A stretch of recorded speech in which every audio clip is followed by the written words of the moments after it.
돈 벌면 뭐해. 시댁에 인색하면 세상 사람들한테 손가락질 당해. 당장 1억 붙여. 내가 사돈댁 대접 좀 제대로 하게. 제가 파리공항에 발을 내딛자마자 시어머니는 그렇게 소리치셨습니다.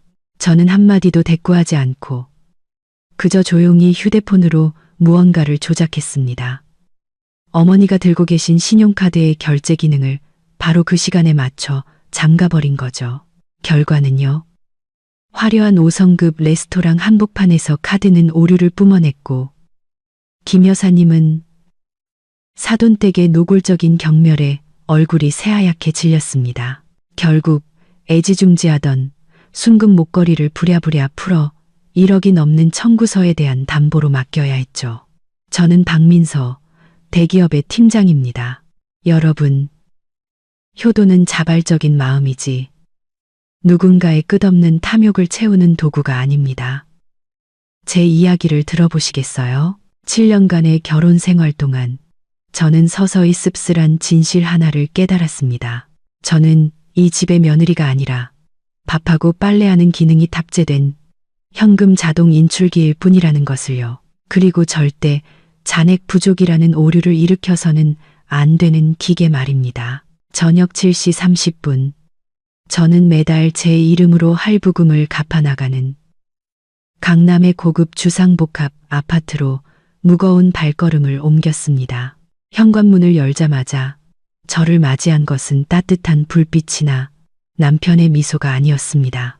식탁 위에 놓인 차디찬 저녁상, 먹다 남은 불고기 몇 점과 검게 변색된 시금치나물 뿐이었죠. 싱크대에는 점심때부터 쌓인 설거지 거리가 산더미처럼 그대로였습니다. 저는 한숨을 쉬며 가방을 소파에 내려놓고 설거지를 하려고 했습니다. 그때 쓰레기통 입구에 아무렇게나 구겨져 버려진 영수증 조각이 눈에 들어왔습니다. 허리를 숙여 주워 보니 강남의 유명 피부과에서 물광주사 시술 명목으로 500만 원이 결제된 영수증이었습니다. 500만 원. 시골에 계신 제 아버지의 2달치 연금과 맞먹는 돈입니다. 그런데 시어머니는 그 돈을 단 반나절 만에 쓴 것입니다. 이번 달 관리비는 전기 끊길까봐 무섭다며 제게 대신 내달라고 하셨으면서요. 거실로 들어서자 숨 막히는 공기가 저를 덮쳤습니다. TV에서는 코미디 프로그램이 나오고 있었지만 웃는 사람은 아무도 없었습니다. 시어머니 김 여사님은 소파에 다리를 꼬고 앉아 해바라기 씨를 까먹고 계셨죠. 껍데기는 제가 어젯밤 갓 닦아놓은 원목마루 위로 사방에 흩어져 있었습니다. 남편 준호는 옆 소파에 길게 누워 아내가 얼마나 피곤하게 퇴근했는지는 안중에도 없이 휴대폰 게임에만 코를 박고 있었습니다. 저를 본 김 여사님은 안부는커녕 날카로운 목소리부터 내뱉었습니다. 어이구, 대단한 팀장님 납셨네. 이제야 기어들어와. 밥이고 국이고 다 식어 빠졌다. 데워 먹든지 알아서 해. 나랑 준호는 이미 다 먹었으니까. 저는 울컥 치미는 화를 삼키며 차분하게 대답했습니다. 연말 프로젝트 때문에 회의가 길어졌어요, 어머니. 다들 식사하셨으면 제가 치울게요. 김 여사님은 입술을 삐죽이며 해바라기 씨 껍데기를 바닥에 탁 뱉어내고는 늘 하던 레퍼토리를 시작했습니다. 아, 참, 오늘 내 시누이 수진이가 놀러 왔었는데 타던 경차가 자꾸 빌빌거린다고 하소연하더라. 멀쩡한 회사 다니면서 그런 고물차 끌고 다니면 친구들한테 얼마나 창피하겠니. 너희 부부가 알아서 새 차 한 대 뽑아줘라. 동생기 좀 펴고 다니게. 저는 그 자리에 얼어붙었습니다. 손에 든 수저가 부들부들 떨렸죠. 시누이 수진 씨, 시어머니의 금지옥엽 외동딸. 결혼한 지 2년이 넘었지만 돈이 필요할 때마다 친정으로 달려와 손을 벌렸습니다. 그리고 그 친정은 사실상 제 지갑이었죠. 어머니, 저는 간신히 평정심을 유지하며 말했습니다. 이번 달에 조카 학원비도 보내드렸고 이 집 대출 이자도 내야 해요. 지금 차 사드릴 돈이 어디 있어요? 돈 이야기가 나오자 준호가 휴대폰에서 고개를 들었습니다. 그리고는 능숙하게 어머니 편을 들었죠. 당신도 참, 곧 연말인데 회사에서 보너스 나올 거 아냐. 그거 미리 당겨서 수진이 차부터 해결해줘. 내가 장남인데 동생이 그런 넉마차 타는 걸 어떻게 봐. 너무 계산적으로 굴지 마. 계산적이라고? 저는 남편을 돌아봤습니다. 눈에는 실망감이 가득했죠. 준호 씨, 당신 최근 석 달 동안 월급 한 푼이라도 나한테 준 적 있어? 술값 아니면 게임 아이템 사는데 다 쏟아부었잖아. 준호의 얼굴이 벌개졌습니다. 그가 반박하기도 전에 김 여사님이 손으로 식탁을 콱 내리치며 소리쳤습니다. 박서방, 네가 돈 몇 푼 번다고 남편을 가르치려 들어? 돈 벌면서 시댁에 아까워 벌벌 떨면 세상 사람들이 내 얼굴에 침 뱉는다고. 이 집엔 아직 내가 시퍼렇게 살아있어. 내가 함부로 날뛸 곳이 아니야. 시어머니의 말은 날카로운 바늘이 되어 제 가슴을 후벼 팠습니다. 지난 7년간 저는 이 가족 전체를 책임져 왔습니다. 시어머니의 영양제부터 남편의 옷가지까지.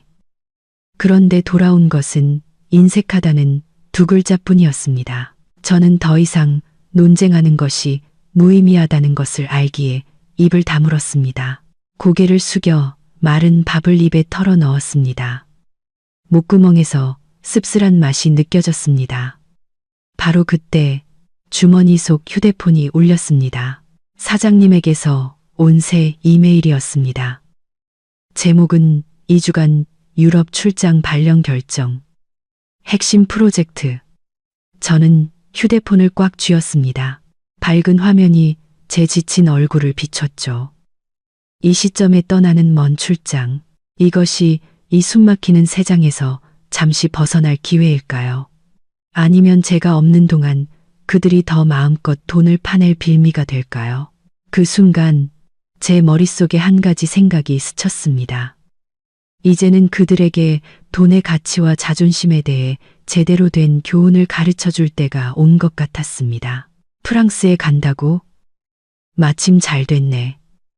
내가 동네 신앙송회 회원들한테 선물할 거 좀 사다 달라고 하려던 참이었는데 제가 옷장 위에서 여행 가방을 꺼내자마자 시어머니가 던진 첫마디였습니다.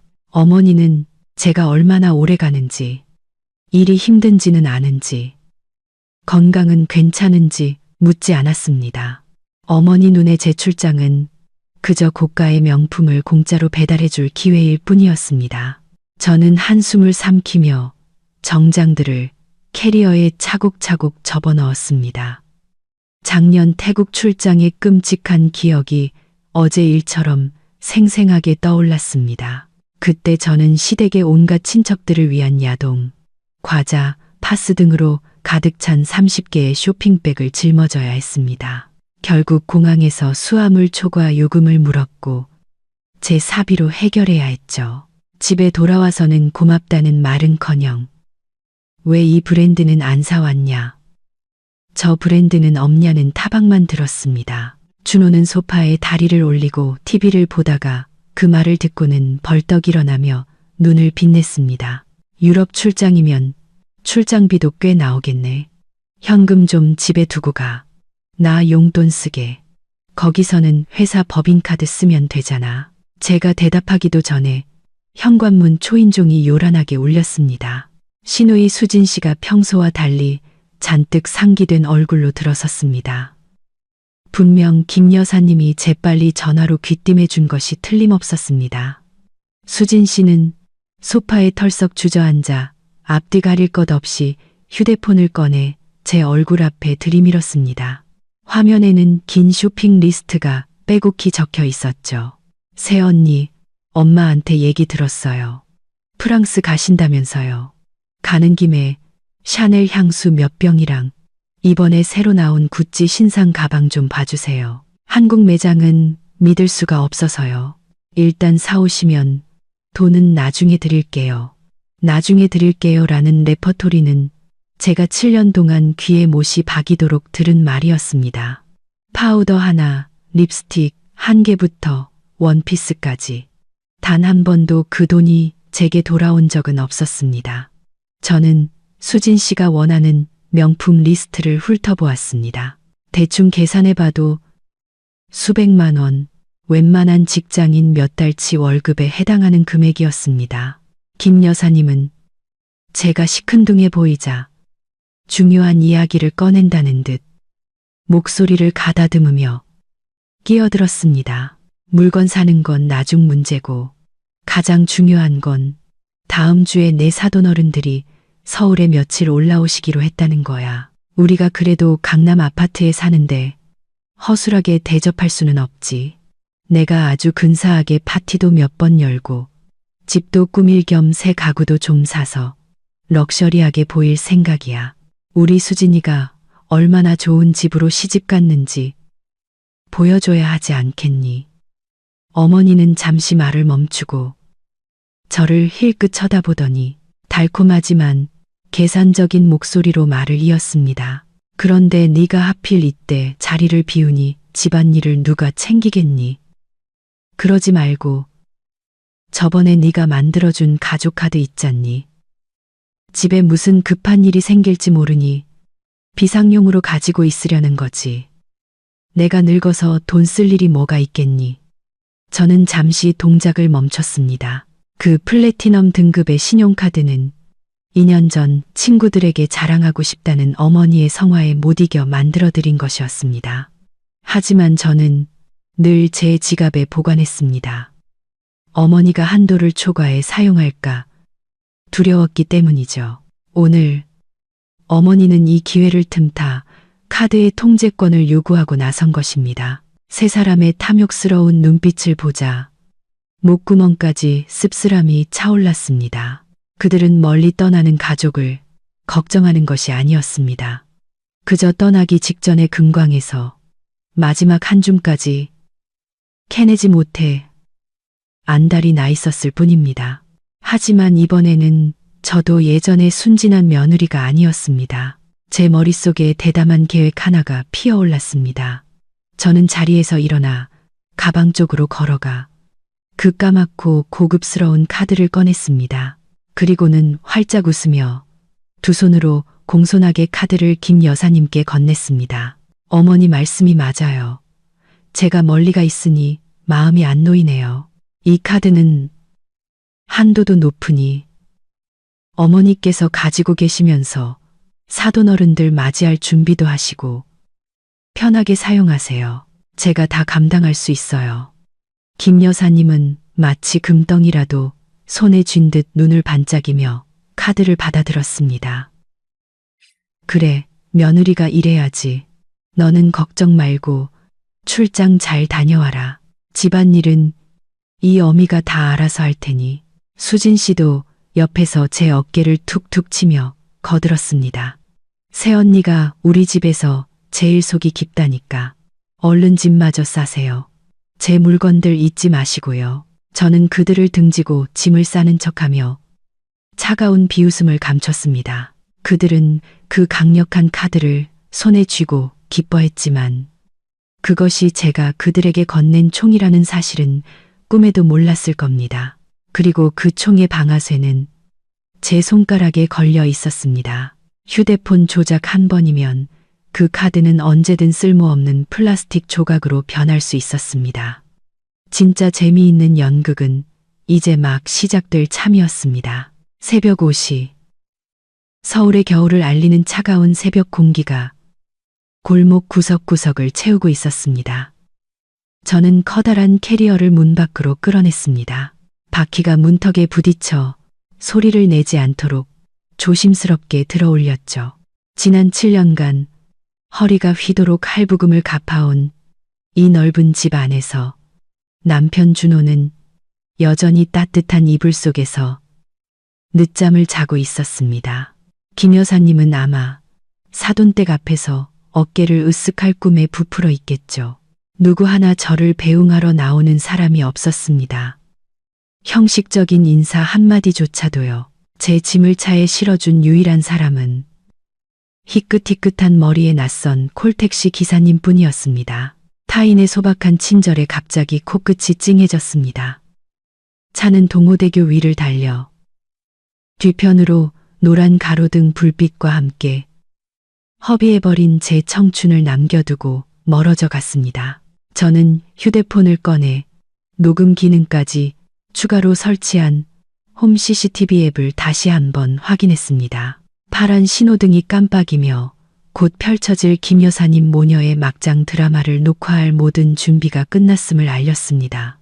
인천국제공항 출국 수속을 마친 뒤 저는 비즈니스 라운지에서 대기하고 있었습니다. 잠시 졸고 있는데 휴대폰이 요란하게 울리며 준호의 메시지가 떴습니다.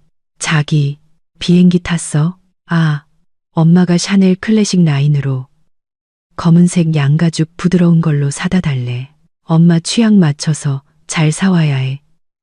사랑해. 저는 메시지를 읽고 씁쓸하게 웃었습니다.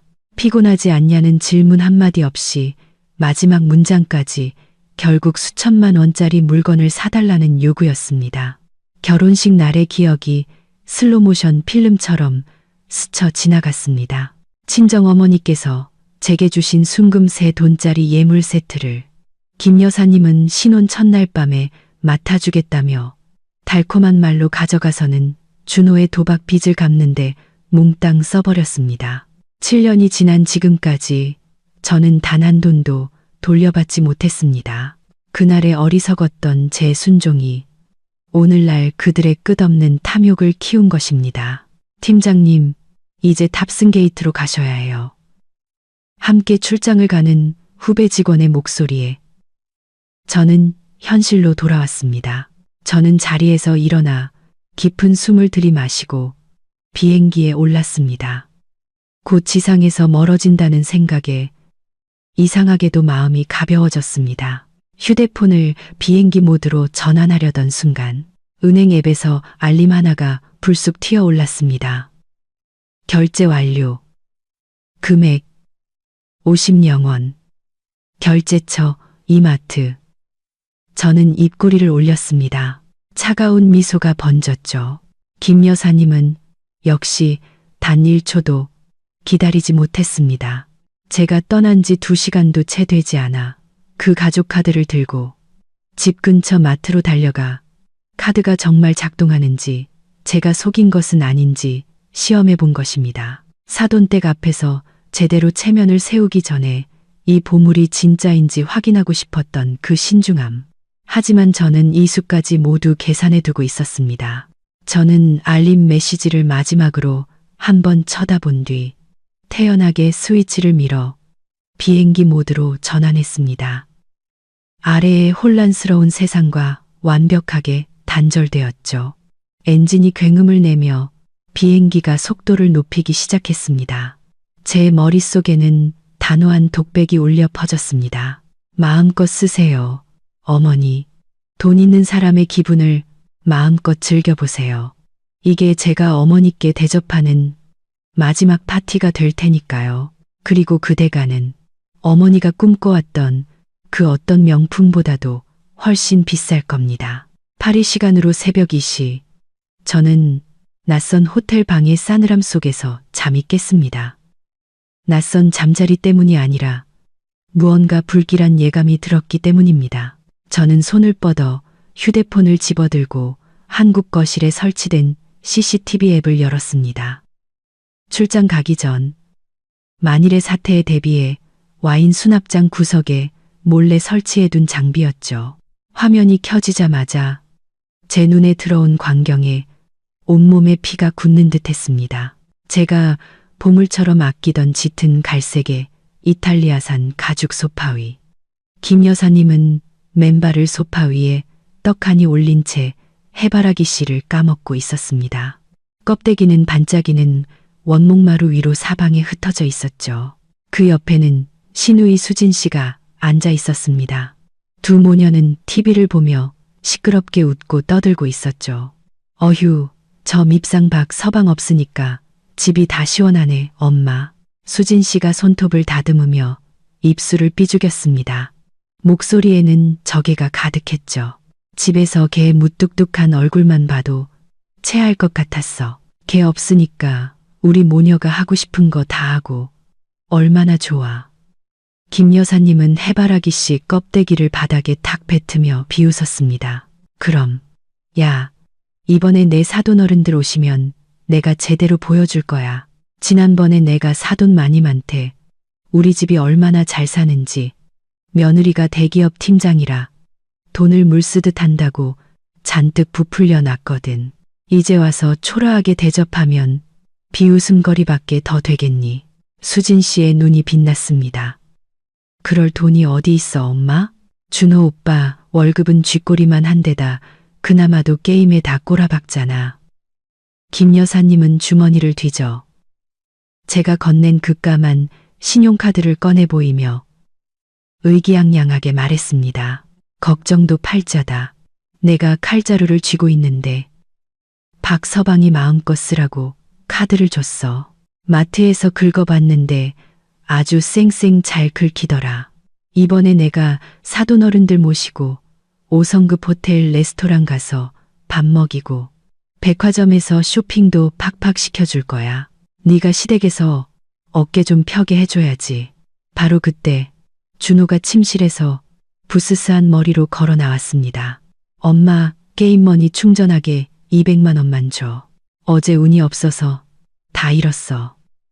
저는 김 여사님이 아들을 혼내길 바라며 숨을 죽였습니다. 하지만 아니었습니다. 어머니는 혀를 차며 준호에게 카드를 건넸습니다. ATM 가서 잠깐 뽑았어. 조금만 뽑아라. 내가 큰 일치를 한도 남겨둬야 하니까. 준호는 카드를 받고 눈을 반짝이며 달려나갔습니다. 아내가 번 돈으로 신나게 노름하는 남편의 모습, 그 모습에 마음 아파할 틈도 없이 저는 수진 씨가 걱정스럽게 던진 질문에 대한 김 여사님의 대답을 듣고 얼어붙었습니다. 제가 돌아와서 카드 돌려달라고 하면 어떡해?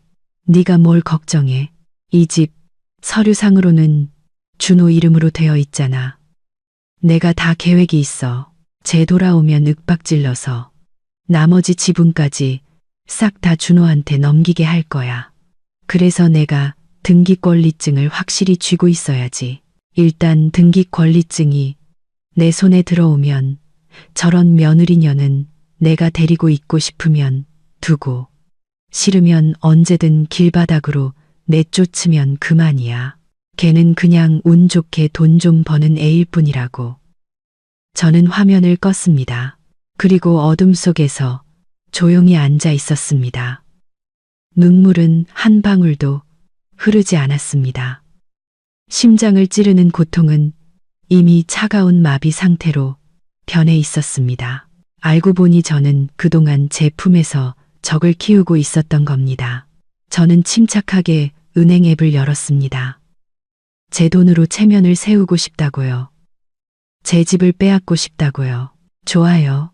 제가 평생 잊지 못할 공연을 펼칠 수 있도록 도와드리죠. 저는 카드의 한도를 재설정하기 시작했습니다. 그들이 상상조차 할 수 없는 가장 잔인한 반격을 준비하면서 집에 온 손님에게 떡 하나 안 주면 안 된다는 옛말이 틀린 게 하나도 없습니다. 하지만 시어머니에게 사돈어른 같은 귀한 손님이 시골에서 올라오셨다면 제비집 수프와 수십 년 묵은 양주 정도는 대접해야 격에 맞는다고 생각하셨죠.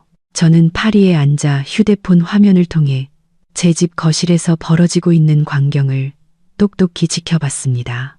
김 여사님은 짙은 붉은색 벨벳 원피스를 차려입고 목에는 가짜 진주 목걸이를 두른 채 환하게 웃으며 현관문을 열었습니다. 문을 열고 들어온 것은 수진 씨의 시부모님인 사돈어른들이었습니다. 한눈에 봐도 부티가 흐르는 옷차림이었죠. 아이고, 사돈어른들, 먼 길 오시느라 고생 많으셨습니다. 어서 들어오세요. 내 집처럼 편히 계세요.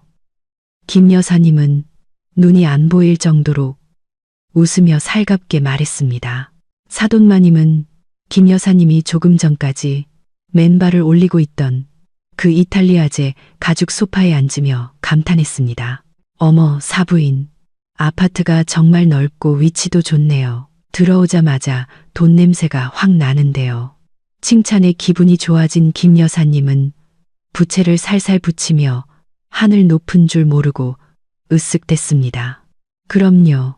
제가 두 아이 결혼할 때 안쓰러워서 노후 자금 모아둔 거 싹 털어서 이 집 한 채 떡하니 사준 거 아니겠어요. 요즘 젊은 부부들이 무슨 돈이 있어서 이런 집을 사겠어요. 저는 그 말을 듣고 헛구역질이 나올 뻔했습니다.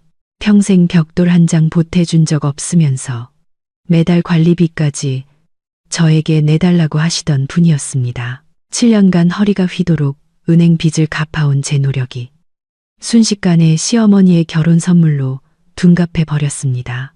사돈 어른이 인테리어가 세련됐다고 칭찬하자 김 여사님은 또 신이 나서 거짓말을 했습니다. 사돈 어른께서 뭘 좀 아시네요. 제가 제 취향대로 디자이너 따로 고용해서 꾸민 거예요. 우리 며느리 민서는 칠칠치 못해서 이런 거 고를 줄도 몰라요. 가식적인 인사가 오간 뒤 김 여사님은 허벅지를 탁 치며 체면 세우기 프로젝트의 하이라이트를 발표했습니다. 사돈 어른들 오신 기념으로 이따 식사 끝나고 신세계 백화점 가서 쇼핑이나 하시죠. 오늘 제가 몽땅 쏩니다. 우리 사돈댁에 대한 성의 표시라고 생각해 주세요. 모두가 신나게 쇼핑 계획을 세우는 동안 복도에 설치된 다른 카메라 화면으로 수진 씨가 제 침실 문 앞에서 몰래 서성이는 모습이 보였습니다. 심장이 쿵쾅거렸죠. 5분 후 문이 열리고 수진 씨가 의기양양한 표정으로 걸어 나왔습니다.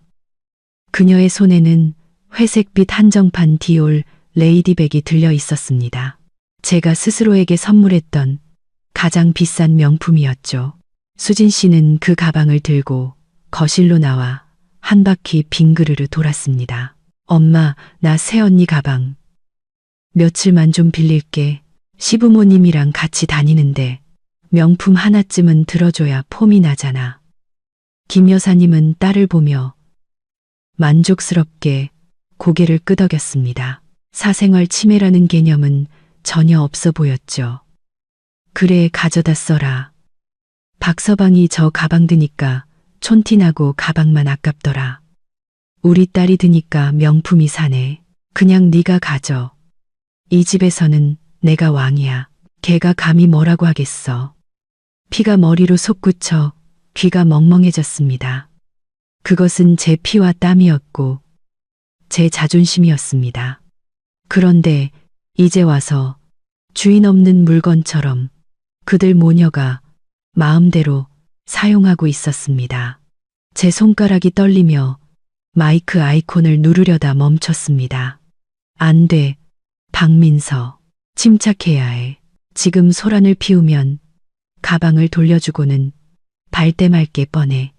그들이 더 높은 곳으로 올라가게 둬야 해. 현기증이 날 정도로 높이 올라가야 추락의 고통이 더 클 테니까.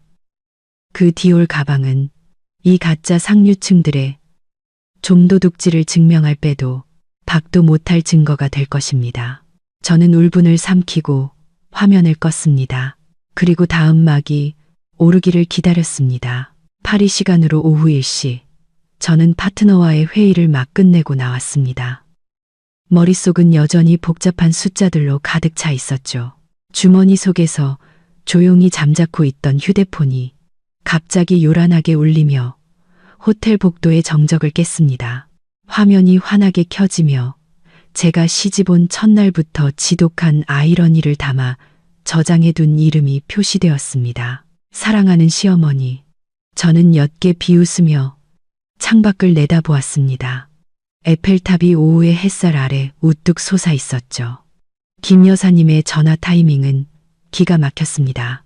지금 한국은 분명 저녁 7시 사돈댁에게 몽땅 쏘겠다는 약속을 백화점에서 실행할 황금 시간대였죠. 저는 깊은 숨을 들이마시고 최대한 상냥한 목소리로 톤을 조절한 뒤 화면을 밀어 전화를 받았습니다. 여보세요, 어머니, 저 이제 막 회의 끝났어요. 너무 피곤하네요. 집에는 별일 없으시죠?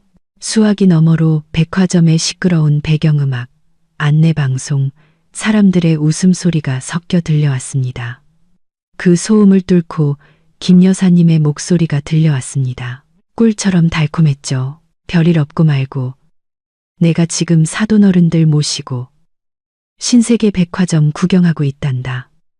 어찌나 좋아하시는지 며느리가 집도 좋은 데로 잘 골랐다고 칭찬이 자자해. 아, 참, 민서야. 어머니는 잠시 망설이더니 비밀 이야기를 하듯 목소리를 낮췄습니다. 내가 가구 매장을 좀 둘러봤는데 아주 기가 막히게 멋진 원목 식탁 세트가 있더라. 조각도 정교하고 우리 집 거실에 딱 어울릴 것 같아. 지금 있는 소파는 좀 낡고 평범해 보이잖아. 이번 설에 손님들 맞이하려면 좀 근사한 걸로 바꿔야지. 그리고 사돈어른께서 여기 양주를 마음에 들어 하시는 것 같아서 인사치레로 몇 병 사드리려고. 저는 웃음을 참았습니다. 그 평범하다는 이탈리아제 가죽 소파는 웬만한 집 전세금과 맞먹는 가격이었습니다. 그런데 어머니의 입을 거치자 그저 돈을 쓰기 위한 핑계거리로 전락해버렸죠. 저는 놀란 척했습니다. 그러세요. 어머니 마음에 드시면 된 거죠. 제가 카드 드렸잖아요. 편하게 긁으세요. 사돈 어른들께 쓰는 돈이 뭐가 아깝겠어요. 김 여사님은 입맛을 다시며 애원과 계산이 섞인 목소리로 말했습니다. 그런데 말이다. 내가 직원한테 물어보니까 이 카드가 1회 결제 한도가 좀 낮은 것 같더라. 괜히 한도 부족해서 결제가 안 되면 사돈댁 앞에서 망신 아니겠니? 그러지 말고 내가 지금 당장 내 계좌로 현금 1억만 바로 이체해주면 안 될까? 내가 ATM 가서 현금으로 뽑아서 내는 게 속 편하고 빠를 것 같아. 카드 쓰는 건 복잡해서 늙은이는 잘 모르겠다. 저는 어머니의 속셈을 꿰뚫어 보고 있었습니다. 현금은 일단 주머니에 들어가면 흔적이 남지 않죠. 횡령을 하거나 단순히 손에 현금을 쥐고 있어야 마음이 놓이는 것이었습니다. 하지만 제가 그렇게 쉽게 어머니의 뜻대로 해드릴 리가 없죠. 어머나 어떡해요. 어머니, 저는 정말 안타깝다는 듯이 소리쳤습니다. 목소리는 진짜처럼 떨렸죠. 제가 지금 프랑스에 있잖아요. 송금할 때 필요한 OTP 보안카드를 호텔에 깜빡 두고 나왔어요. 지금 차 타고 이동 중이라 다시 돌아갈 수도 없고요. 해외에서 송금하는 건 절차도 복잡해서 바로 안 돼요, 어머니. 그 말을 들은 김 여사님의 목소리가 확 가라앉았습니다. 실망한 기색이 역력했죠. 그래? 참 아쉽게 됐네. 그럼 이제 어떡하지? 사돈 어른들은 저기서 내가 물건 고르기만 기다리고 계시는데 걱정 마세요. 저는 재빨리 해결책을 제시했습니다.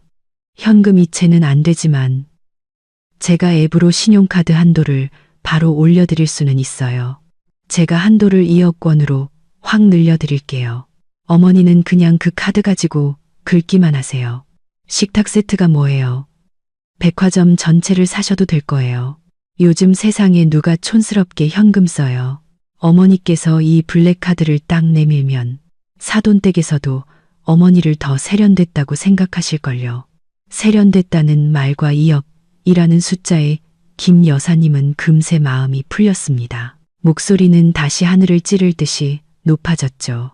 어머, 내 말이 맞네. 내가 깜빡했다. 카드 쓰는 게 훨씬 폼나지. 그럼 지금 바로 한도 올려줘. 나도 얼른 가서 결제해야겠다. 이렇게 똑 부러지고 효심 깊은 며느리가 있으니 내가 얼마나 든든한지 몰라. 얼른 쉬어라. 엄마는 끊는다. 네, 사돈댁 앞에서 채면 제대로 세우시게 마음껏 쇼핑하세요.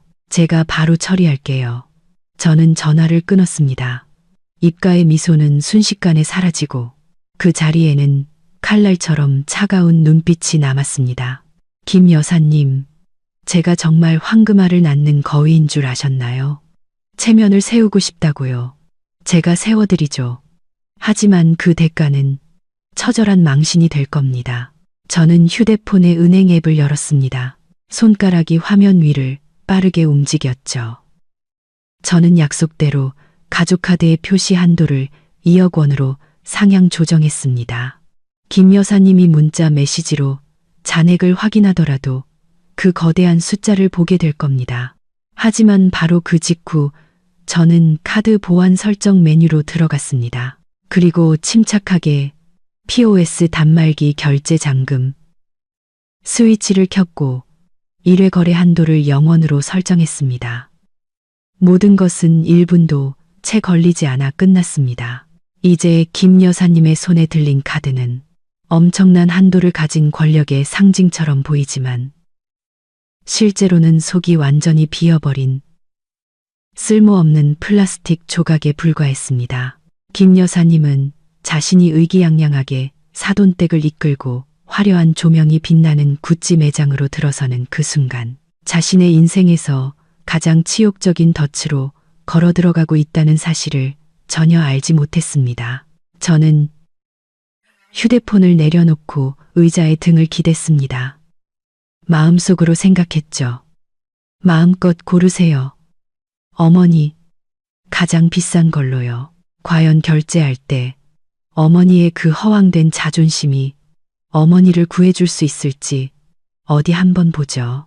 자신이 무한정 쓸 수 있는 카드라고 믿는 탐욕스러운 여인만큼 무서운 것은 없습니다. 특히 그 쇼핑의 광기가 사돈 앞에서 체면을 세우려는 허영심에 의해 불타오를 때는 더욱 그렇죠. 한국, 저와의 통화를 끊자마자 김 여사님은 마치 강력한 흥분제라도 맞은 듯 했습니다. 그녀는 사돈댁을 향해 돌아섰습니다. 입가에 번진 미소는 너무나 환해서 눈가의 주름까지도 선명하게 드러날 정도였죠. 그녀의 목소리는 북적이는 신세계 백화점 로비 전체에 울려 퍼질 만큼 자신감에 차 있었습니다.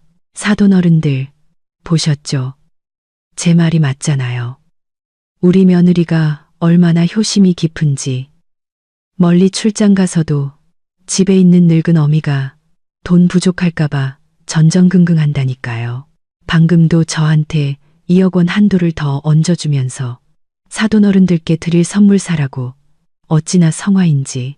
자식들 성의를 우리가 안 받으면 또 섭섭해하니까 사양 말고 받으시죠. 사돈댁은 2억이라는 숫자에 눈이 휘둥그레지며 감탄했습니다. 사부인은 정말 복도 많으세요. 돈 잘 버는 며느리를 두셨네요. 우리야 자식들이 제 앞가림만 잘해도 다행이라고 생각하는데.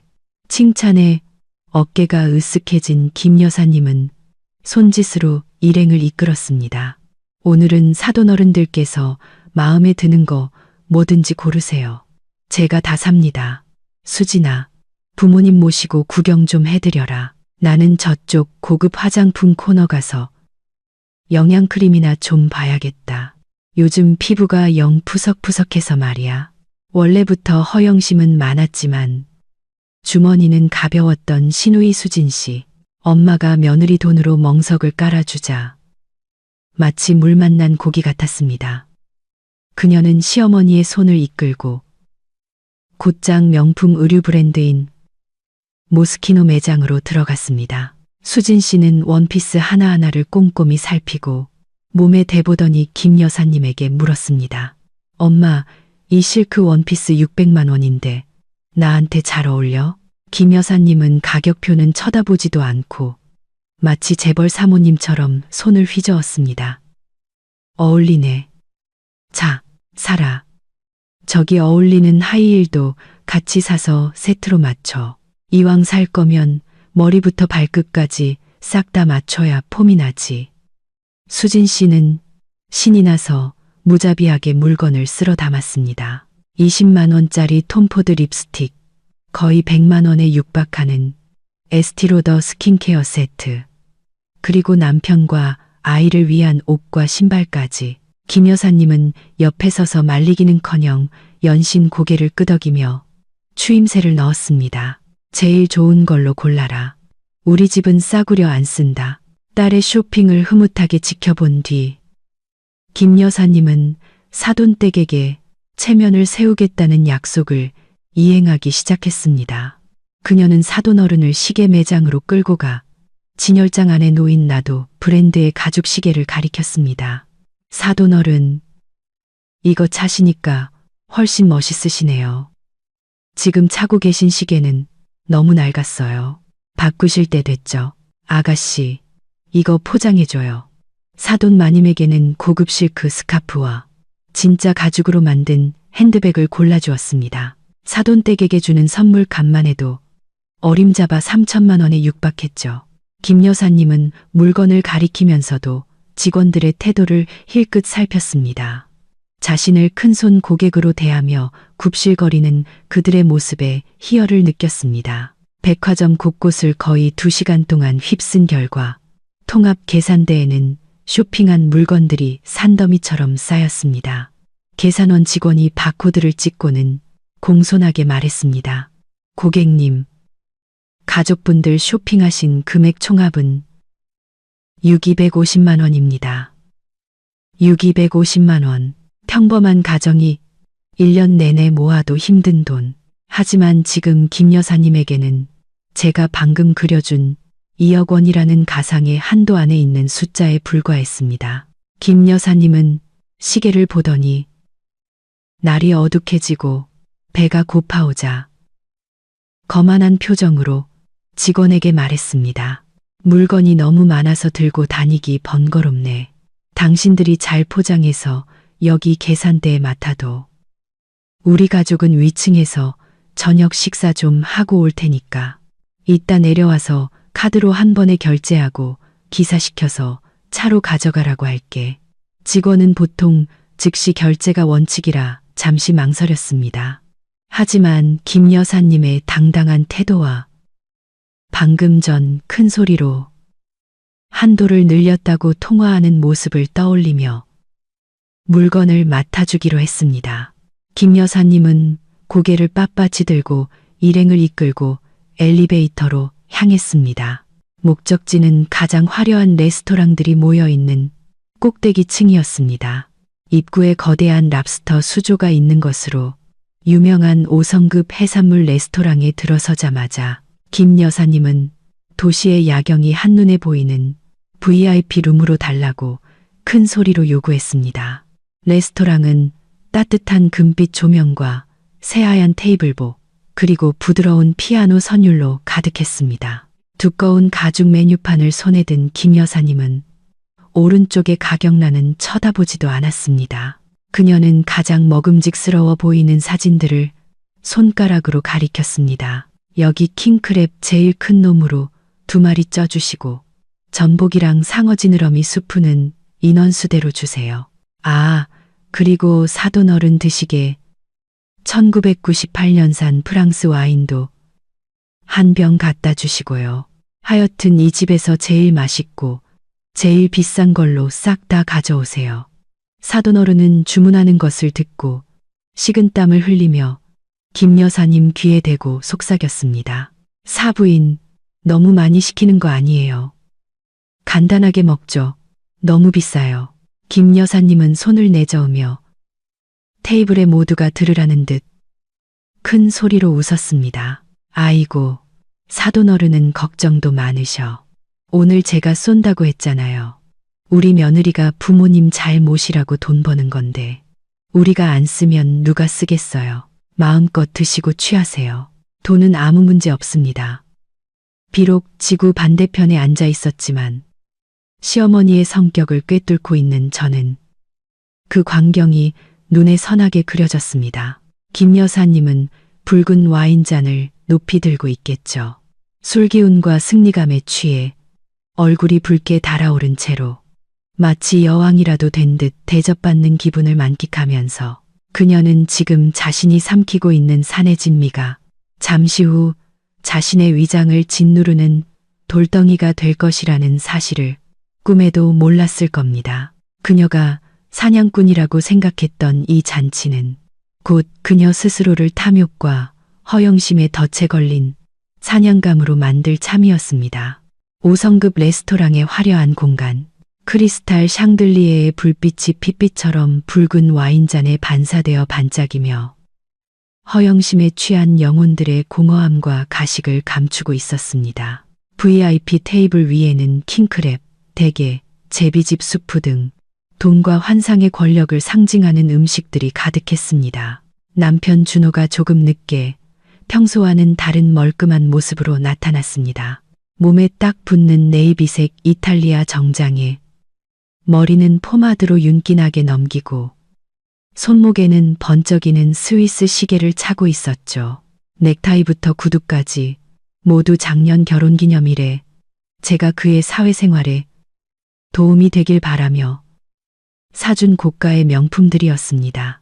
이제 그는 비즈니스 파트너를 만나기 위해서가 아니라 장인, 장모님 앞에서 성공한 귀공자 역할을 연기하기 위해 그 옷들을 걸치고 있었습니다.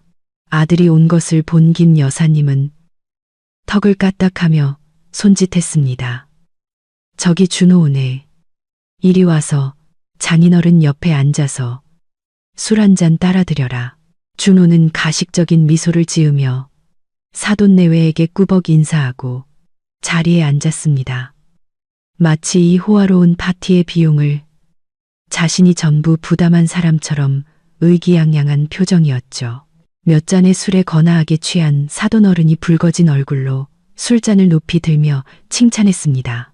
사부인께 솔직히 말씀드리지만 자식 농사 참 잘 지으셨습니다.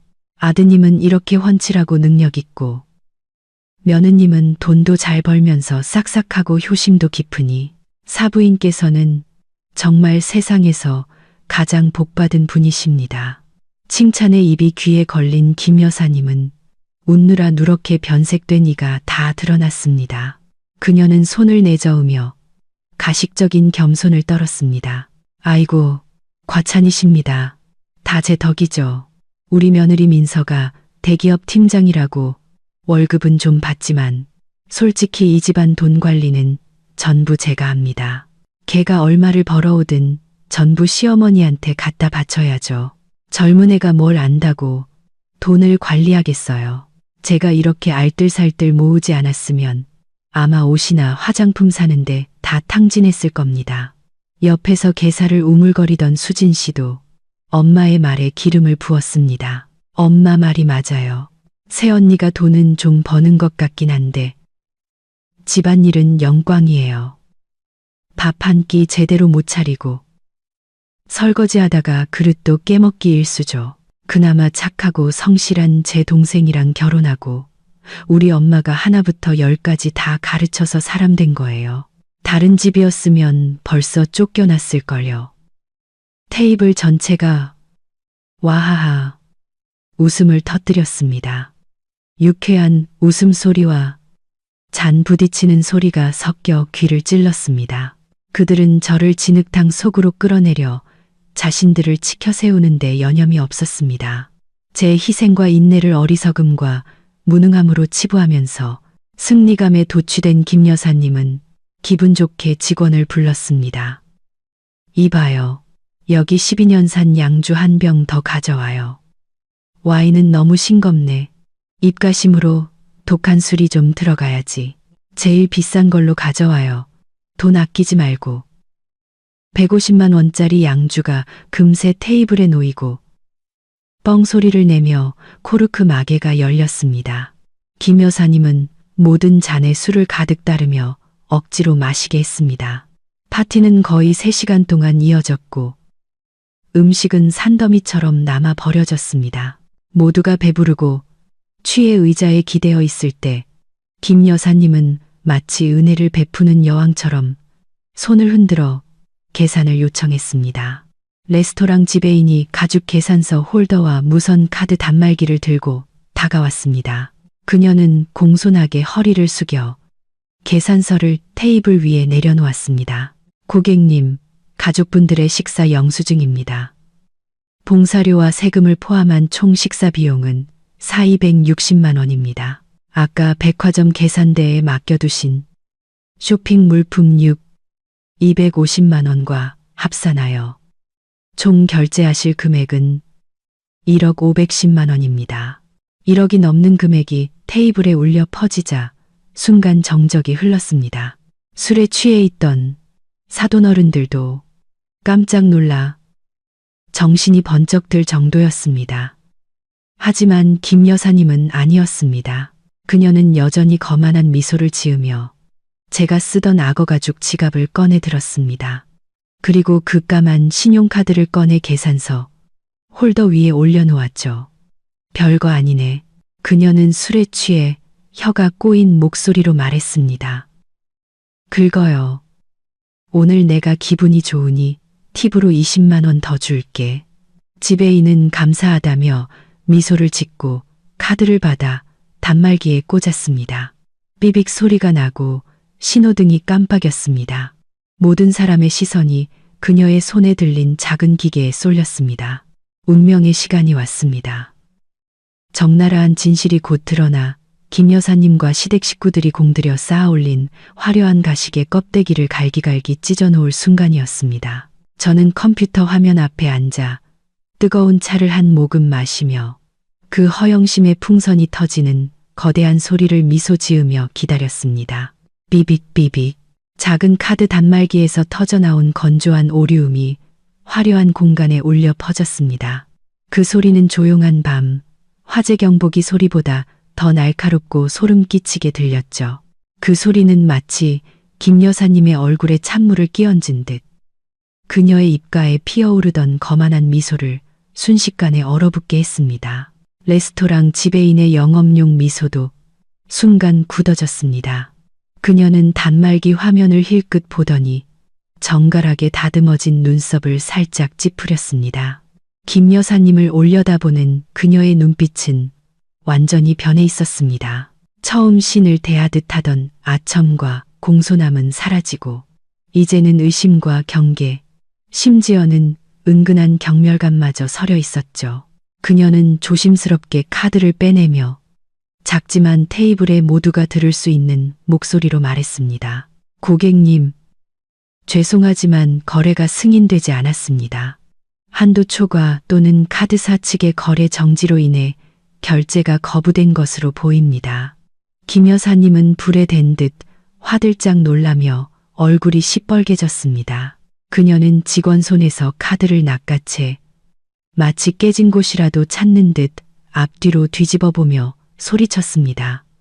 지금 무슨 헛소리야. 거부가 무슨 말이야. 이 카드는 플래티넘 카드고 우리 며느리가 방금 내 눈앞에서 한도를 2억 원으로 올려줬다고. 똑바로 봐. 당신들 기계가 고장난 거 아니야? 5성급 레스토랑이 어떻게 이렇게 허술하게 장사를 해? 다시 긁어봐. 꽉 눌러서 긁으라고. 지배인은 한숨을 참으며 꾹 참고 다시 한번 카드를 긁었습니다. 테이블은 쥐 죽은 듯 조용했습니다. 사돈어른들은 이쑤시개를 멈추고 직원의 손만 뚫어져라 쳐다봤습니다. 다리를 꼬고 있던 준호도 다리를 내리고 몸을 앞으로 숙였습니다. 수진 씨는 립스틱을 바르다 말고 얼굴이 하얗게 질리기 시작했습니다. 삐빅삐빅. 또다시 그 지긋지긋한 소리가 울렸습니다. 이번에는 지배인이 다른 은행의 단말기까지 가져와 시도했지만 결과는 마찬가지였습니다.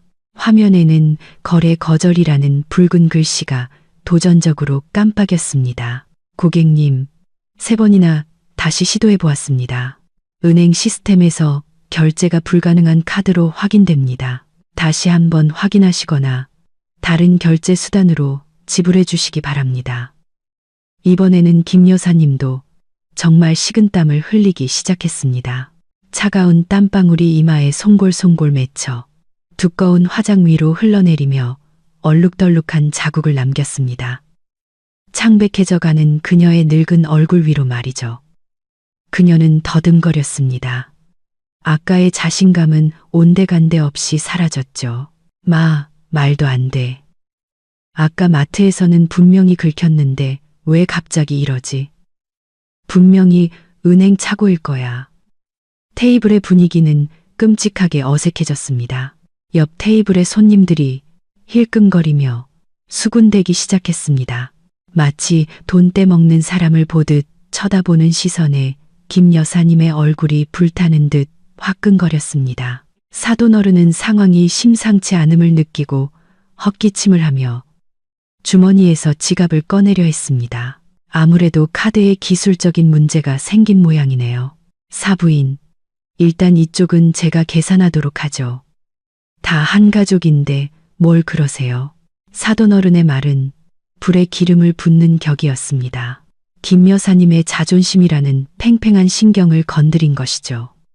그녀는 사돈어른의 손을 탁 쳐냈습니다. 속으로는 벌벌 떨면서도 목소리는 단호했죠. 아닙니다.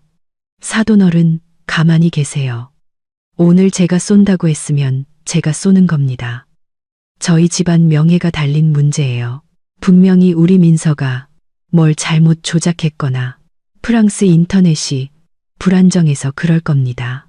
제가 당장 전화해서 처리하라고 하죠. 자식이라는 게 일 처리를 이따위로 해서 늙은 어미를 망신시켜. 말을 마친 김 여사님은 떨리는 손으로 최신 스마트폰을 꺼냈습니다. 그리고는 제 이름을 찾아 화면을 세게 눌렀죠. 그녀는 영상통화를 걸어 일부러 스피커폰 볼륨을 최대로 키웠습니다. 그리고는 사돈댁에게 자신의 권위를 증명하려는 듯 휴대폰을 테이블 한가운데 높이 들었습니다. 반대편 파리의 바람 부는 발코니에서 저는 붉은 와인잔을 손에 들고 화려한 불빛의 에펠탑을 여유롭게 감상하고 있었습니다. 휴대폰이 울리자 저는 미소를 지으며 와인잔을 내려놓았습니다. 가장 하이라이트인 장면이 막을 내릴 시간이 온 것입니다. 저는 부드럽게 화면을 밀어 통화를 수락했습니다. 그 탐욕스러운 자들에게 합당한 처벌을 내릴 준비를 하면서 휴대폰 화면이 연결되자마자 땀으로 번들거리고 시뻘겋게 달아오른 김 여사님의 얼굴이 화면을 가득 채웠습니다.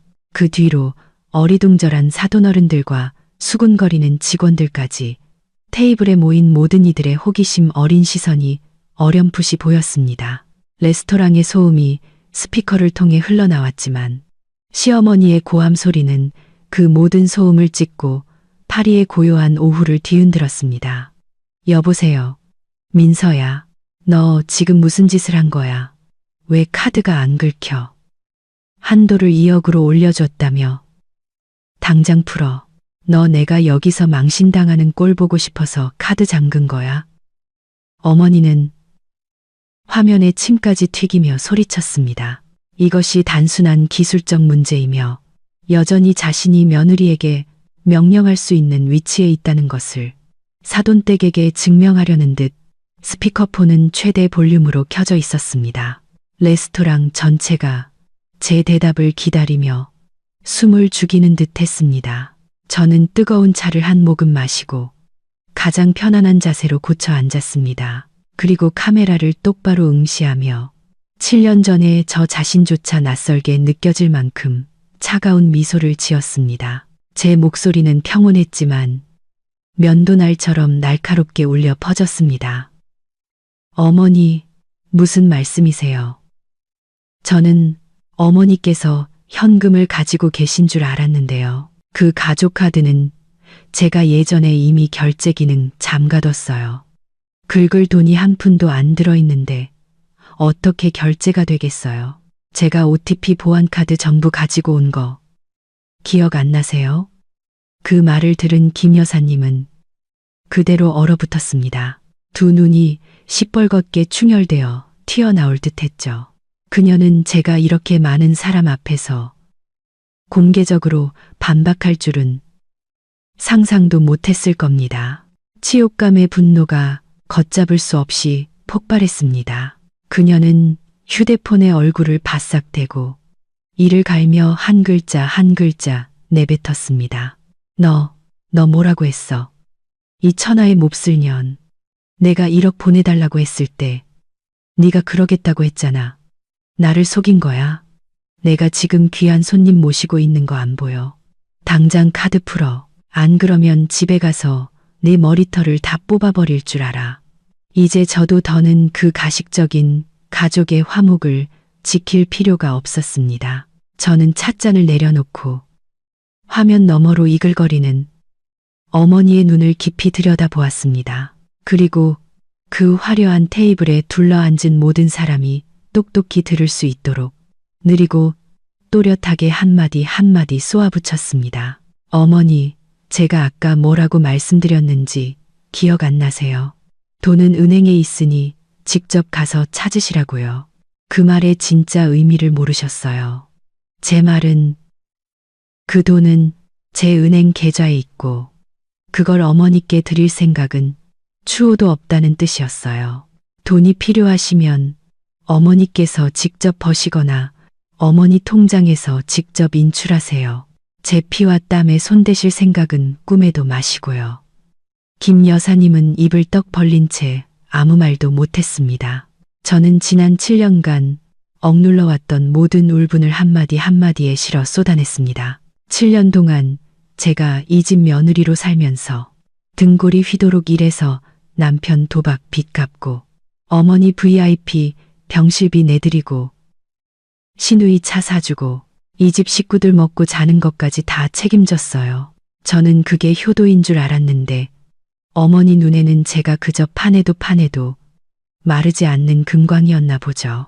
그 카드에 있는 돈은 제 미래를 위한 돈이지 어머니께서 사돈댁에게 헛된 명예를 사기 위해 킹크랩이나 명품백을 사는데 쓸 돈이 아니에요.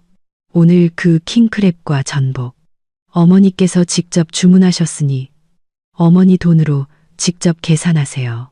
저는 어머니의 무한리필 현금 인출기가 아니라고요. 정신 좀 차리세요, 어머니. 저는 화면 한 구석에서 제 명품백을 꼭 껴안고 웅크리고 있는 수진 씨를 발견했습니다. 그리고 그들의 남은 자존심을 완전히 박살낼 마지막 한마디를 덧붙였습니다. 아, 그리고요. 수진 씨더러 제 디올 가방 당장 내려놓으라고 하세요.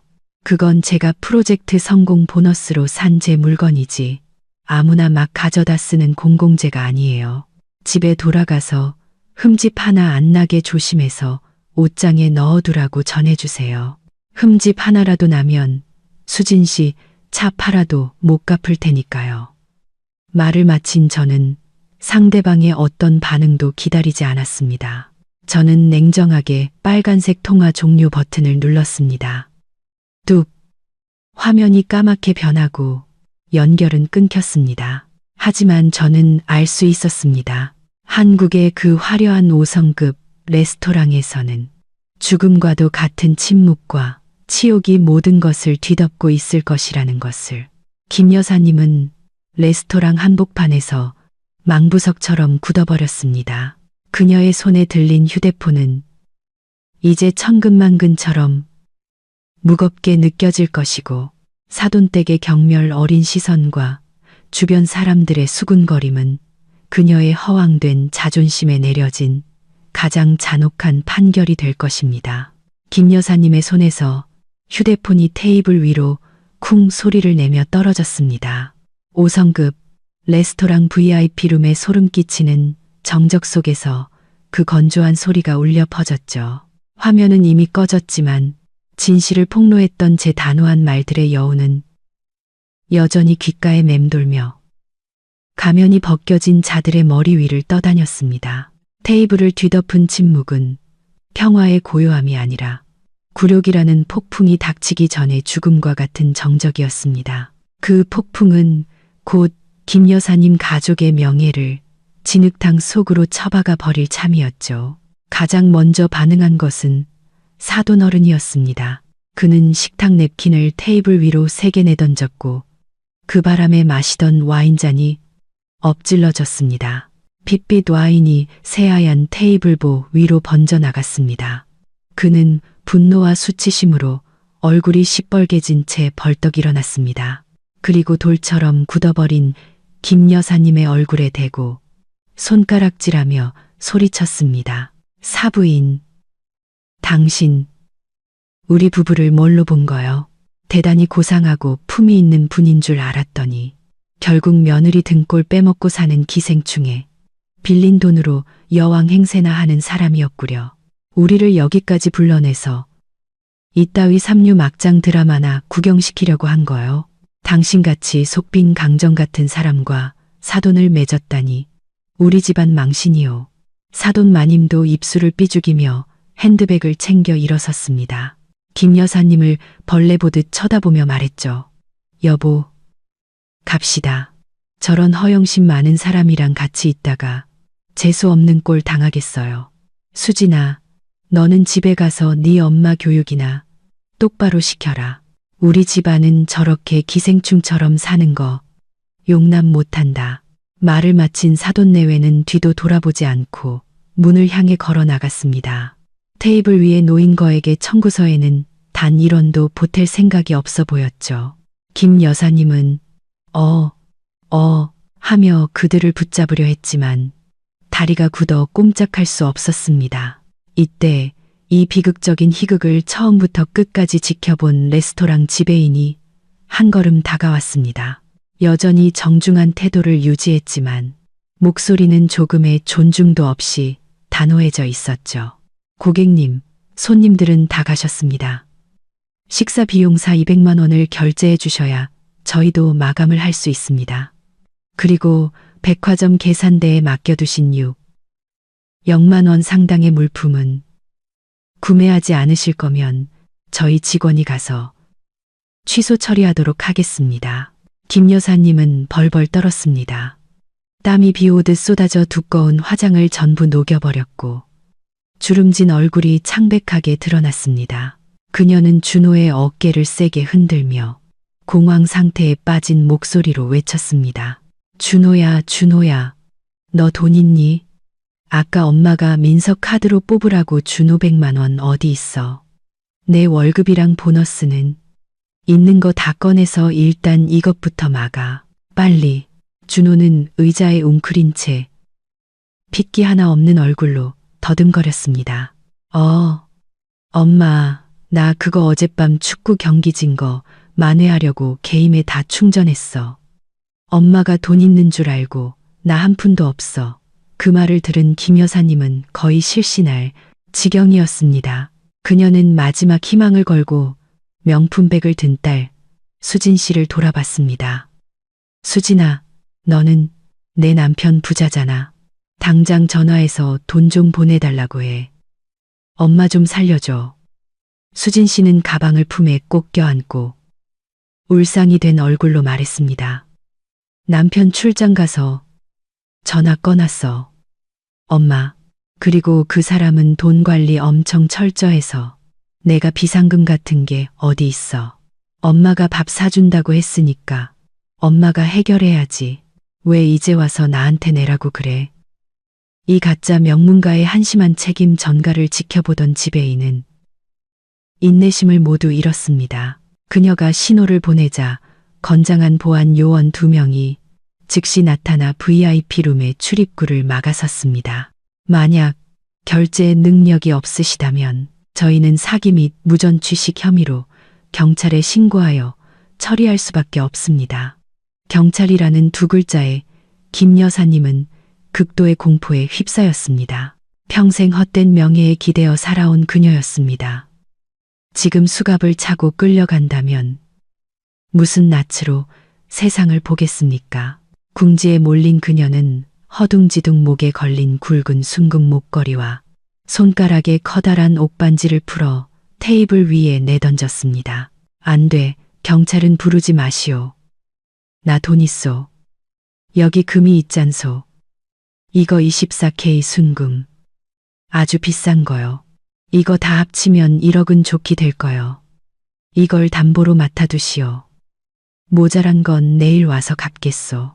지배인은 목걸이를 집어들고 잠시 살피더니 고개를 저으며 남자 직원 1명을 불러 백화점 1층의 금은방에 감정을 맡겼습니다.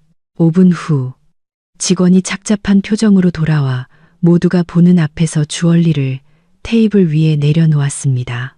지배인님, 금은방에서 이건 순금이 아니라 금 함량이 매우 낮은 도금 제품이라고 합니다.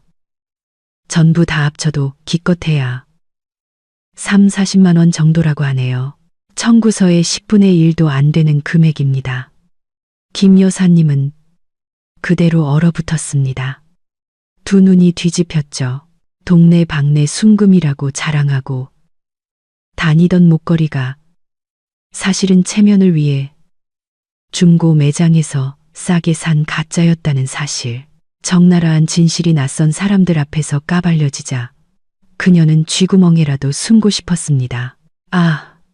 아닐 거야. 내가 사기당한 거야. 김 여사님은 흐느끼며 의자에 쓰러졌습니다. 지배인은 한숨을 쉬며 수진 씨 손에 들린 핸드백의 시선을 고정했습니다. 그녀는 아까 영상 통화에서 제가 했던 경고를 기억해냈습니다. 고객님, 들고 계신 그 디올 가방은 원래 주인인 박민서 씨의 확인에 따르면 개인 방에서 도난당한 물품입니다. 저희는 담보물로서 그 가방을 회수하고 가족 모두 지불각서와 변제 확약서에 서명해 주실 것을 요청합니다. 만약 불응하시면 저희도 어쩔 수 없이 경찰을 부를 수밖에 없습니다. 수진 씨는 와앙 울음을 터뜨리며 떨리는 손으로 마치 뜨거운 감자라도 만진 듯 명품백을 테이블 위에 내려놓았습니다. 얼마 전까지 돈을 물쓰듯 하던 김 여사님, 준호, 수진 씨 세 사람은 이제 그들이 무시했던 직원들의 경멸 어린 시선 속에서 치욕에 떨며 빅문서에 고개를 숙이고 서명해야만 했습니다. 새벽 2시 낡은 택시 한 대가 아파트 단지 앞에 멈춰서고 좀비처럼 지치고 비틀거리는 세 사람을 내려놓았습니다. 몇 시간 전 5성급 레스토랑에 들어서던 신들의 화려하고 거만한 모습은 온데간데 없었습니다. 대신 끔찍한 밤을 보낸 후 택시비를 내기 위해 주머니까지 탈탈 털고 거대한 빛과 함께 치욕을 짊어진 자들의 초라하고 남루한 모습만 남아 있었죠. 아파트에 들어서자마자 문이 채 닫히기도 전에 김 여사님은 텅 빈 핸드백을 바닥에 퍽 소리가 나게 내던지며 소리쳤습니다. 지난 몇 시간 동안 억눌렀던 모든 분노를 자리에 없는 며느리에게 쏟아냈죠. 박민서, 이 천하의 몹쓸 년, 이 배은망덕한 것. 감히 네가 나를 속여. 사돈댁 앞에서, 온 세상 사람들 앞에서 나를 이렇게 망신시켜. 내가 너를 먹여주고 재워줬는데 감히 주인을 물어? 이 은혜도 모르는 것. 어머니는 거실을 서성거리며 테이블과 의자를 쳐댔습니다. 눈물 콧물이 범벅이 되어 얼굴을 망가뜨렸죠. 수진 씨는 소파 구석에 주저앉아 헝클어진 머리를 한 채 엄마를 위로할 정신도 없어 보였습니다. 그녀는 고개를 들어 원망 가득한 눈으로 김 여사님을 쳐다봤습니다. 엄마, 그만 좀 해. 엄마가 걔 욕한다고 걔가 듣기나 해. 내 귀만 아프지. 다 엄마 때문이야. 엄마가 그놈의 허영심 때문에 잘난 척만 안 했어도 이 지경은 안 됐잖아. 이제 어떡해. 시부모님이 나를 사람 취급도 안 하고 인사도 없이 가버렸어. 나 내일 무슨 낯으로 시댁에 들어가. 엄마가 내 인생 망쳤어. 딸의 비난에 김 여사님은 잠시 멈칫하더니 눈을 부라리며 쏘아붙였습니다. 네가 나를 탓해. 내가 다 너 시댁에서 기죽지 말라고, 가난한 집 딸이라고 무시당하지 말라고 그런 거 아니야. 박민서 그년이 그렇게 악독할 줄 누가 알았겠어. 우리 모녀를 함정에 빠뜨린 거야. 준호는 바닥에 주저앉아 벽에 기댄 채 양손으로 머리를 감싸 쥐고 있었습니다. 그의 얼굴에는 극도의 절망감이 서려 있었죠. 그는 중얼거렸습니다. 그만 좀 해. 두 사람 다. 엄마는 탐욕스럽고 허영심 많고 누나는 사치스럽고 이제 빚이 1억인데 지불 각서에 3명 다 서명했잖아. 갚을 기한은 딱 3일이야. 어쩔 거야.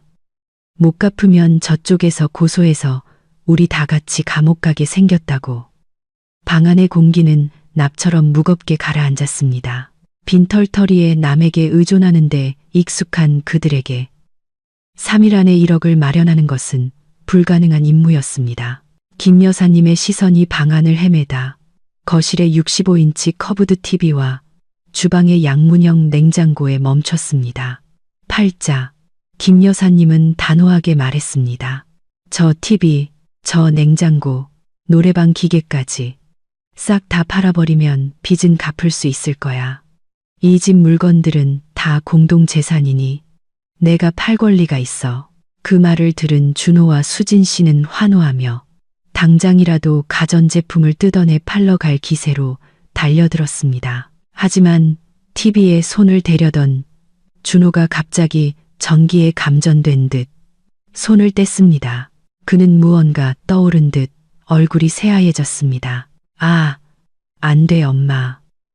이 집에 있는 비싼 가전제품이랑 가구들 전부 민서가 자기 이름으로 된 영수증 가지고 있어. 저번에 보니까 그 서류들 전부 회사 자기 책상 서랍에 넣어두는 것 같았어. 지금 우리가 함부로 가져다 팔면 걔가 돌아와서 절도죄로 경찰에 신고할 거야. 그때는 정말 빼도 박도 못하고 감옥 간다고. 엄마, 걔가 대기업 팀장이라 맨날 계약서만 들여다보는데 법을 얼마나 잘 알겠어. 걔랑은 장난치면 안 돼. 겨우 피어오른 희망의 불씨가 순식간에 꺼져버렸습니다. 그 말을 들은 김 여사님은 그대로 얼어붙었습니다. 온몸에 힘이 빠졌죠. 이 집안의 모든 재산, 알고 보니 자신에게 속한 것은 아무것도 없었습니다. 그녀는 그저 주인 행세를 하는 세입자에 불과했습니다.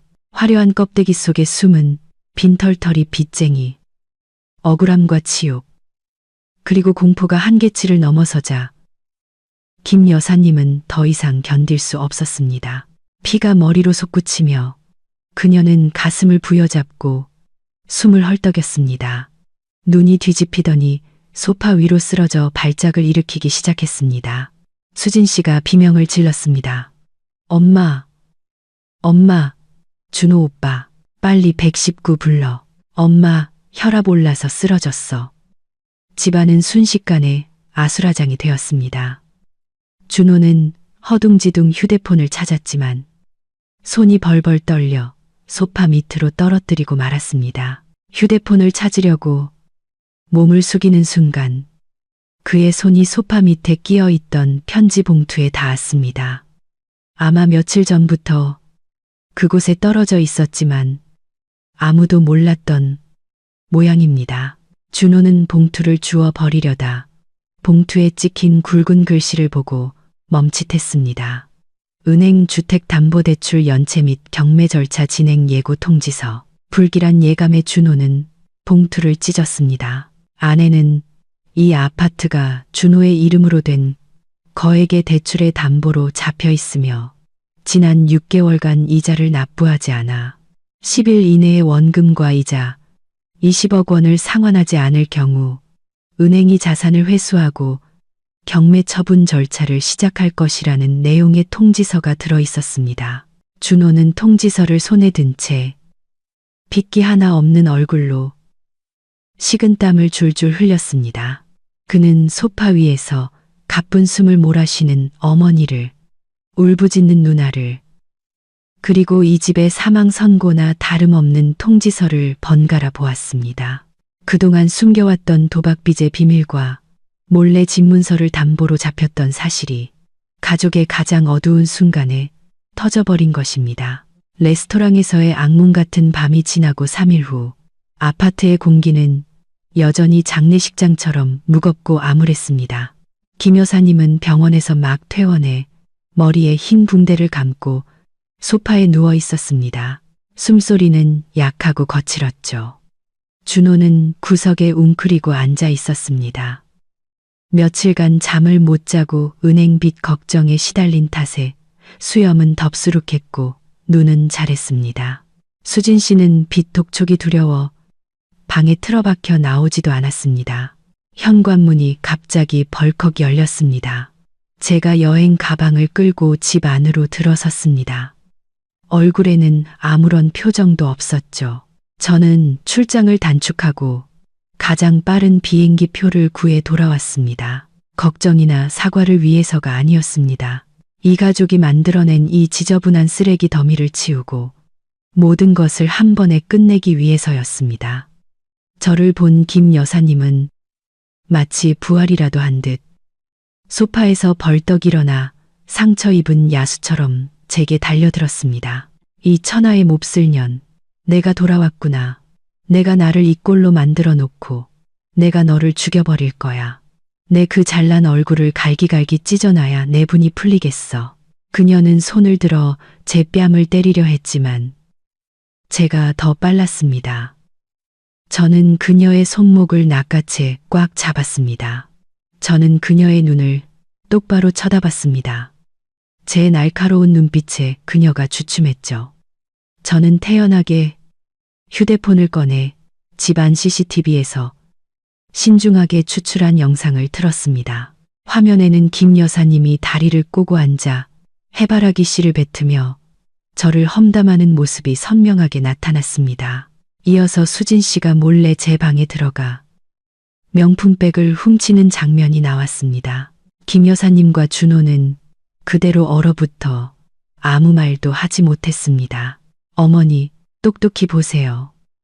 저는 차갑고 단조로운 목소리로 말했습니다. 이게 바로 어머니와 따님의 인격을 보여주는 증거예요. 어머니는 저를 배은망덕하다고 욕하셨지만 사실은 어머니야말로 남에게 기생하며 배신하는 사람이에요. 어머니와 수진 씨는 제 명예를 훼손하고 사생활을 침해했으며 재산을 절도했습니다. 두 분을 법정에 세울 증거는 충분합니다. 김 여사님의 얼굴이 하얗게 질렸습니다. 저는 그녀의 손을 놓고 준호를 향해 돌아섰습니다. 그리고 미리 서명해둔 이혼 서류를 그의 앞 테이블에 던졌습니다. 서명해. 나는 이 거짓되고 탐욕스러운 가족과 단 1초도 더 이상 살 수 없어. 준호는 서류를 집어들었습니다. 그의 손이 부들부들 떨리더니 갑자기 서류를 제 앞에서 갈기갈기 찢어버렸습니다. 그리고는 소리쳤죠. 서명 안 해. 이 상황에서 날 버릴 생각은 꿈도 꾸지 마. 이 집은 내 집이고 당신은 내 아내야. 나랑 같이 빚 갚을 책임이 있다고. 혼자 살겠다고 도망치려는 거야. 그렇게는 안 되지. 저는 비웃었습니다. 경멸이 담긴 미소였죠. 저는 가방을 열어 다른 서류 뭉치를 꺼냈습니다. 그리고 방금 찢어진 이혼 서류 대신 테이블 위에 던졌습니다. 그것은 지난 3년간의 은행이자 상세 납부 내역서였습니다. 모든 거래는 제 계좌에서 이체된 것이었죠.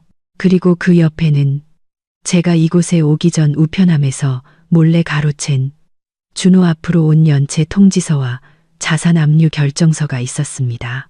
당신 말이 맞아. 이 집, 당신 이름으로 되어 있지. 하지만 당신은 한 가지 잊었나 본데 3년 전에 당신이 도박 빚 갚으려고 몰래 집 문서 들고 은행 가서 담보 대출 받았잖아. 지난 3년간 당신과 당신 어머니가 이 집에서 발 뻗고 잘 수 있도록 매달 그 이자를 갚아온 사람이 바로 나야. 부부의 정으로 어떻게든 당신을 구제할 수 있을 거라고 생각했거든. 하지만 이제 끝났어. 지난달부터 내가 이자 납부를 중단했어.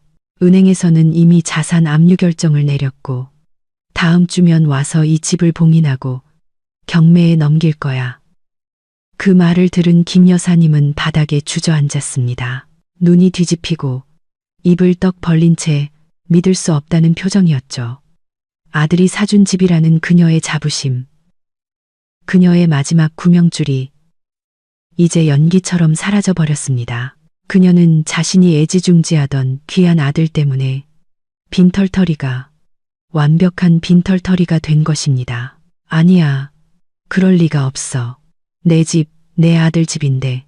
그녀는 절망 속에서 중얼거렸습니다. 저는 그들을 마지막으로 쳐다봤습니다. 눈에는 어떤 미련도 남아있지 않았습니다. 오직 거짓된 삶 속에서 쓰러져가는 인간들에 대한 연민뿐이었죠.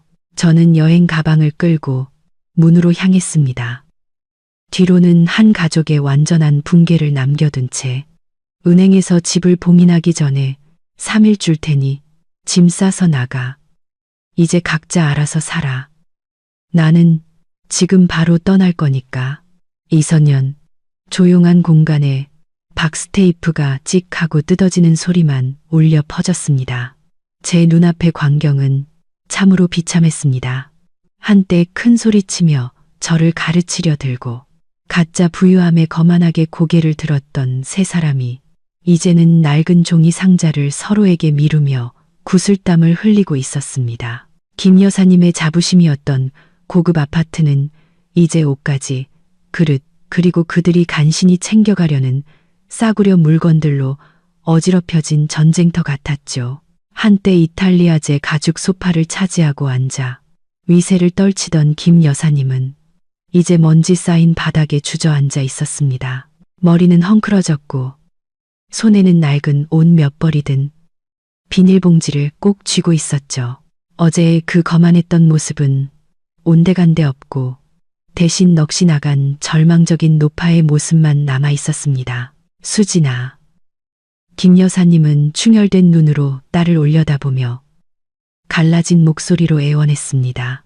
엄마랑 준호, 내 시댁에 가서 며칠만 신세지면 안 될까? 준호가 일자리 구해서 월세방 얻으면 바로 나갈게. 지금 이렇게 길바닥에 나앉게 생겼는데 어디로 가야 할지 막막하구나. 수진 씨는 립스틱 몇 개를 가방에 급히 쑤셔 넣다가 엄마의 말에 화들짝 놀라며 손사래를 쳤습니다. 엄마, 내가 안 된다고 했잖아.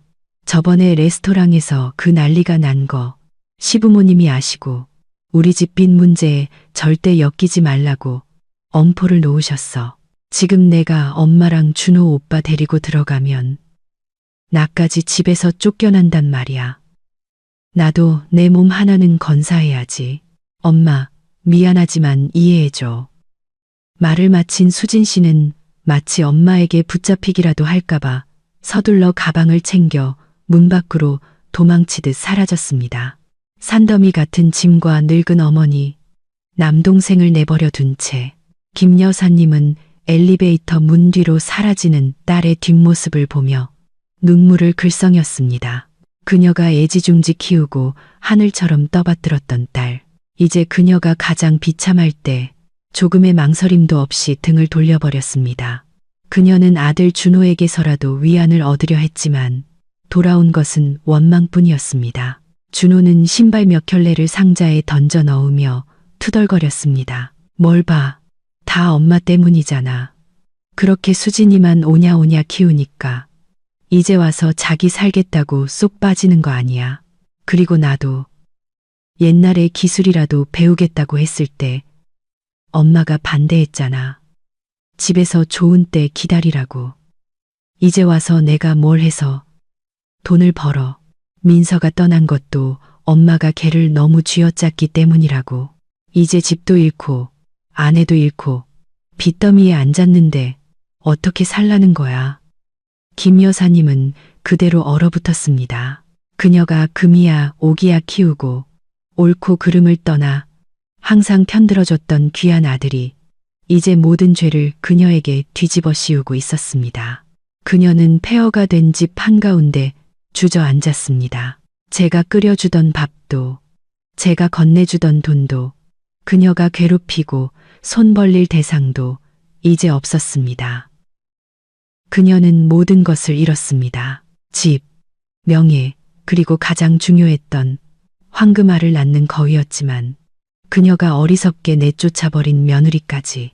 절망의 끝에서 김 여사님은 떨리는 손으로 휴대폰을 꺼내 제게 전화를 걸었습니다. 그녀는 남은 정에 기대어 제가 이전처럼 마음이 약해져 자신을 구해주리라 믿었습니다. 벨이 한참 울린 뒤에야 제가 전화를 받았습니다. 수화기 너머로 김 여사님의 처절한 울음소리가 들려왔습니다. 민서야, 아가, 내가 미안하다. 내가 다 잘못했다. 제발 돌아와서 이 어미 좀 살려다오. 내가 약속할게. 이제 다시는 아무것도 바라지 않을게. 제발 우리를 이렇게 버리지 마라. 저는 그녀의 울음소리를 들었지만 마음에는 아무런 동요도 잃지 않았습니다. 모든 후회는 이미 너무 늦었고 무의미했습니다. 저는 최대한 평온하고 차가운 목소리로 대답했습니다. 늦었습니다, 어머님. 예전에 어머님께서는 효도는 무조건적인 복종이라고 가르치셨죠. 하지만 제 생각에 그 가르침은 아드님과 따님에게 다시 하시는 게 좋을 것 같네요. 그 효도라는 것은 이제 준호 씨에게 돌려드리겠습니다.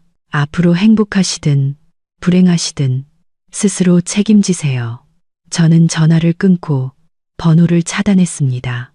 고통스러웠던 과거와의 마지막 연결고리를 끊어버린 것입니다. 그 격변이 있은 지 6개월 후, 저는 새로 입주한 아파트의 평화로운 발코니에 앉아 있었습니다. 손에는 따뜻한 커피 잔을 들고 아침 햇살 아래 유유히 흐르는 강물을 여유롭게 감상했죠. 이곳은 제가 2년 전부터 보너스와 비상금을 모아 비밀리에 사둔 아름다운 한강뷰 아파트였습니다. 자유를 되찾을 그날을 위해 제가 조용히 준비해둔 안식처였죠. 아라비카 원두의 향이 진하게 퍼졌습니다. 더 이상 불안 속에서 급하게 타 마시거나 시어머니가 싱겁다고 타박할까, 남편이 쓰다고 불평할까 걱정하며 마시는 커피가 아니었습니다. 처음으로 오롯이 나만의 집에서 나 자신을 위해 내린 커피를 그 누구에게도 대접할 필요 없이 마시고 있었습니다. 남편의 빚을 갚으며 하얗게 밤을 지새우던 날들, 그토록 간절히 꿈꿨던 자유가 이제 눈앞에 있었습니다. 너무나 현실적이고 달콤하게. 이혼 절차는 생각보다 빨리 끝났습니다. 준호가 몰래 집을 담보로 잡고 도박 빚을 졌다는 명백한 증거와 제 변호사가 제출한 그의 무책임한 행태들 앞에서 그는 더 이상 발뺌할 수 없었습니다. 준호는 떨리는 손으로 이혼 서류에 서명했고 더 깊은 법적 책임을 피하기 위해 빈손으로 나가는 것에 동의했습니다. 저는 법원을 나서며 고개를 떳떳이 들었습니다. 썩어빠진 결혼 생활을 등 뒤로 한 채 같은 시기에 사장님은 저를 이사로 승진시키는 결제 서류에 서명했습니다. 제 경력의 화려한 새 장이 열린 것이죠. 지난 7년을 돌아보니 더 이상 후회는 없었습니다.